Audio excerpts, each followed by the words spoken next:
If he would just go back to who he was in the beginning, everything would be fine. That's the thought that keeps you attached. Not the worst moments, not the arguments, not even a betrayal. It's the beginning, the version of them that felt safe, the version of them that felt intentional, the version that felt like finally. And that's what makes it so confusing, because how do you know someone hurt you and still love them? Welcome back. If this is your first time here, my name is Ashley, and this is Making Sense of Chaos. I've studied human behavior and patterns for years, and I'm also a narcissistic abuse survivor. And on this channel, we break down what actually happens to your brain and your body when you've been in prolonged relational stress. And today we're unpacking something people don't say out loud very often. Why do I still love someone who hurt me? Let's start in the beginning. In the beginning, there's excitement, not just butterflies, but relief. It finally feels like you found someone who really wants to know you. They're asking questions, they're attentive, and they're remembering small details. They might even be talking about the future early on, and it feels intentional. It feels in line, and it feels mutual.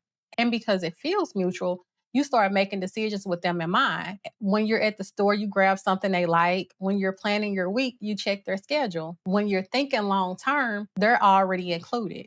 So you shift from me to we, not because you're desperate, but because it feels right. Your nervous system reads consistent attention as safety.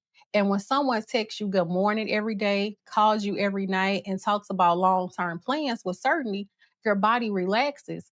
You stop scanning, you stop questioning, because you feel chosen. And when you feel chosen, you attach. But sometimes early intensity isn't connection, it's acceleration. Quickly, future talk too soon, depth too quickly. It feels like intimacy, but it's actually fast track bonding. And your brain releases dopamine during not and your brain releases dopamine during high times, serotonin when you feel secure, and attachment forms quickly and deeply. And a lot of times we like something and we confuse like with love. You liked how they made you feel, the attention, the chemistry, the intensity, and the validation.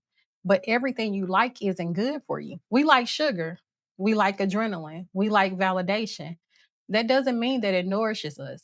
You can love someone who destabilizes you, but intensity is not intimacy, and chemistry is not compatibility. Familiarity is not stability. Then their tone changes, a delayed text, a colder response, a subtle shift. And when that shift happens, you don't question a person, you question yourself. What did I do? Because your brain encoded this person as safety. So when safety feels unstable, attachment tries to repair, not detach. Then comes the cycle: conflict, tension, disconnection. You replay conversations. You feel anxious, you're activated. Then reconciliation. They soften, they apologize. They may even say that they don't want to lose you. And that feeling when the problem is fixed is euphoria. Your body unclenches and you can breathe again. That's cortisol dropping and dopamine rising, because you're not chasing love, you're chasing regulation.